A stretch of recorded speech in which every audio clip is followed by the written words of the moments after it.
రోజు నైట్ పడుకునే ముందు మీరు ఎవరితో మాట్లాడతారు, ఏం ఆలోచిస్తారు, అది మీ సబ్కాన్షియస్ మైండ్ మీద చాలా ప్రభావం చూపిస్తుంది.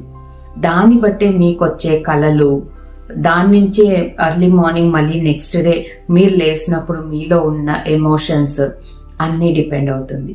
సో మీరు ఏం చేయాలి, పడుకునే ముందు ఇలా చేయండి. ఇప్పుడు నేను చెప్పేదాన్ని చేయండి.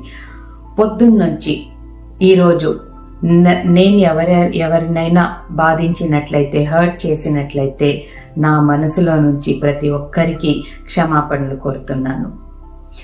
ఎవరైనా నన్ను బాధ పెట్టినట్లయితే, వాళ్ళ గురించి నా మనసులో ఏదైనా బాధ ఉన్నా వాళ్ళని నేను క్షమించేస్తున్నాను.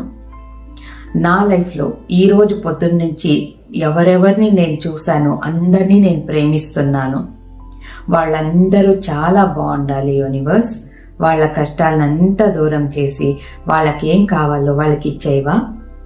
ఇలా అనుకోండి. ఫర్గివ్నెస్, లవ్, బ్లెస్సింగ్ ఇలా అనుకొని తర్వాత మార్నింగ్ నుంచి ఆ టైం వరకు, అంటే రాత్రి మీరు పడుకునే దానికి బెడ్ మీదకి వెళ్తారు కదా, అప్పుడు ఇవంతా అనుకోండి. తర్వాత మార్నింగ్ నుంచి ఆ టైం వరకు మీ మనసుకు సంతోషం కలిగేలాంటిది ఏం జరిగింది, ఆ ఇన్సిడెంట్ ఒక్కసారి తలుచుకోండి.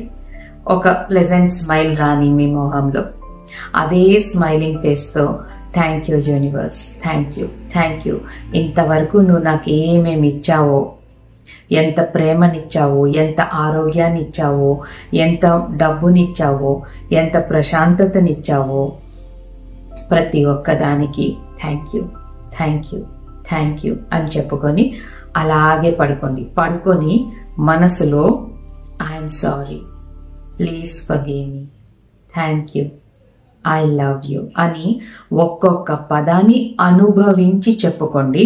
అప్పుడు మీ మనసులో ఏదైనా నెగటివిటీ ఉన్నా రిలీజ్ అయిపోతుంది. మంచి నిద్రలోకి జారుకుంటారు. నెక్స్ట్ డే మంచి ఎమోషన్తో లేస్తారు.